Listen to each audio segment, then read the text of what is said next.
What's up, family? So, if you've been around enough nowadays, you've probably heard stories about how guys may feel like they're being used by women in one way or the other.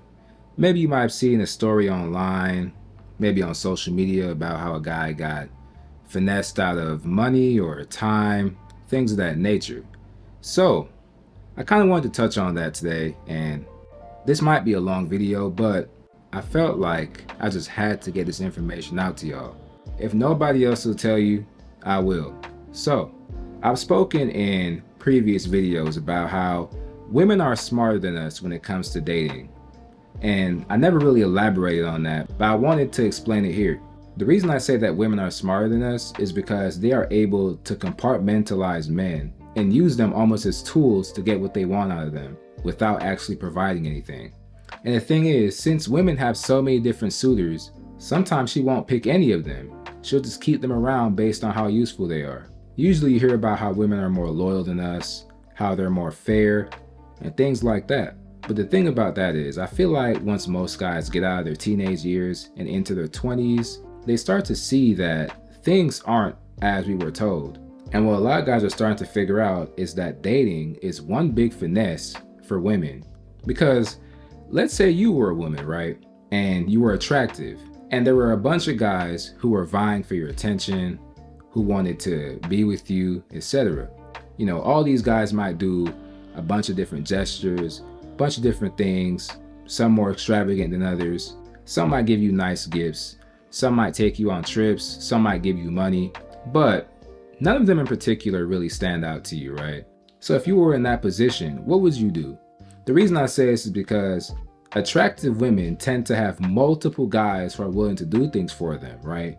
And the way they're able to compartmentalize them is that sometimes she'll have a food guy, maybe a mechanic guy, the guy who takes her out on fun dates, the bill guy, the handyman, the work husband, the free money guy, the emotional support guy. The list goes on. Typically, an attractive woman has a lot of guys vying after her. And we all know how some guys are really desperate. So, like I said, they'll go out of their way to do all these things for her for free, thinking that it'll get him closer to what he's trying to get. They do all these things for her while she chases after the guys who she really wants. Some guys might refer to him as the bad boy or the alpha, whatever you want to call it. This guy is often a challenge to her, and that's what she really wants. Like sometimes it will happen where the date guy takes her out from 7 to 10, and when she gets back home, she calls the layup dude to come and finish the job. That's the way it happens a lot nowadays, but guys don't really understand that or even see it. They just think that, you know, she's too shy or she's not ready or whatever. It just depends who you are. But the thing is, some women get beat at their own game when they do this.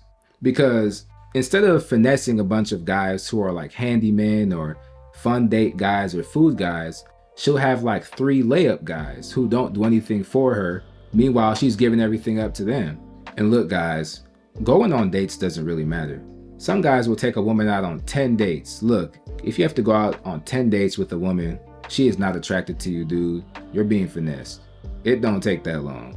Now, in my opinion and from my viewpoint, I don't think that any attractive woman is 100% single. And when I say 100% single, I mean she has no male orbiters, no work husbands, no guys trying to get at her that she's kind of playing around with on the side, no baby daddies hanging around, no ex-boyfriends kind of dipping and dashing and doing the on and off stuff. You know, a lot of times when women say that they're single, it just means that she can't get the guy who she's really interested in to commit to her at this point in time.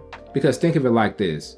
How many desperate men do you guys know? Some dudes will do anything for women without getting anything in return. You even have businesses that are built off of this nowadays, like OnlyFans.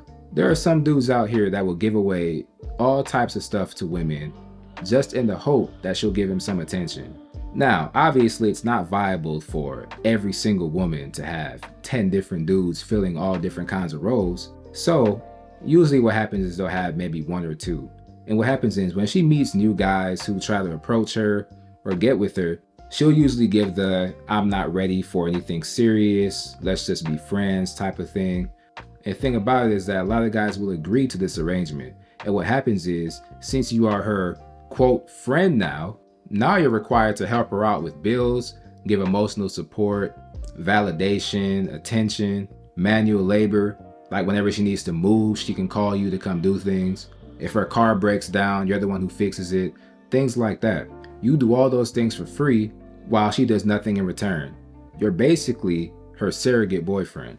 And once again, the thing is, she knows that you're attracted to her. But since you agreed to the arrangement, she is cool with keeping things the way they are because it's basically the friend zone. Now, assuming that you're a guy who might be currently dating someone or maybe even in a relationship, you might be thinking like, well, this didn't happen to me. I went on 1 or 2 dates and things were pretty simple and now we're together. Well, assuming that you were direct with your intentions and you let her know early that you wanted to date her, things will go pretty smooth. And usually this happens when she doesn't really have anything else going on, she has no other prospects, etc.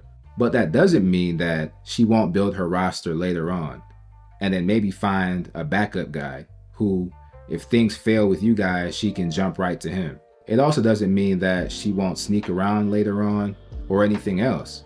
For a lot of women, having one guy around is better than not having anybody around, even if she's not attracted to you. A bird in hand is worth 2 in a toe, as they say. So moving on, I want to talk about the I know better now routine. So usually this routine occurs after the woman has tried to chase the bad boy or the guy who she can't get to commit. She's chased him around for so long and he just won't give in. So basically, she either gives up or they break it off really, really badly and it ends in a toxic way. And now you start hearing about how she's raised her standards and she won't settle for less and she knows better now. She had to go through 10 years of dating guys who didn't care about her to figure out that, hey, maybe I shouldn't be doing that anymore. But look, guys, the damage is already done. What she will do is try to reach in to that pack of guys who were in her utility zone, the guys who are handymen, the guys who are going on dates with her, the guys who are giving her stuff for free. Sometimes they will reach back into that group of guys and see if she can get anybody out of there. And generally what happens is if she reaches in there and comes up empty, she'll start complaining about how there's no good guys left, there's no guys willing to do X, Y, and Z, and all that good stuff. Now, if she reaches into that pack of guys and there is a guy still desperate and looking to get with her, guess what? You're the lucky winner. And to that I say, good luck. You see, guys who get with women who don't actually want them always end up losing in the end. These are the dudes who will commit to these women or marry these women, and they'll complain that the woman isn't showing him affection, she's not being intimate with him, and she's just basically not doing things that he would expect his close girlfriend or his wife to do. And he's confused as to why she would act that way. But here's the thing. All the time she spends not wanting to do anything with you, she's usually reminiscing about the days she spent with Chad and Glocktavius and Miguel, doing all those wild stuff that she will never do with you. And some of them are still meeting with those types of guys behind your back, but that's for another day. Basically, the woman is settling for him even though she's not attracted to him. And here's the thing I want to get through to you guys. Never have an ego too big to think that it could never happen to you. It's not just jokes and social media and guys not doing things the right way. It happens every single day. The thing is, most guys just don't talk about it because it's embarrassing, quite frankly. As a man, you really don't get the same sympathy that women get whenever they get used or whatever. Usually men just get told like, hey, you should have picked better or you should have chose better. It just is what it is. But yeah, man, all those things lead me to say that the modern day dating game is one big finesse. For a lot of these women, the name of the game is deception. This is why the good girl act and the damsel in distress routine, the lying about body counts, things like that, these are all used every single day to get one unsuspecting guy to commit. If you like hearing about this stuff, there's a lot more to learn. But yeah, y'all, be sure to drop a like below, leave a comment sharing your thoughts on this topic. Let me know if I'm wrong, all right? Follow me on my socials at LeanBuff and subscribe for more.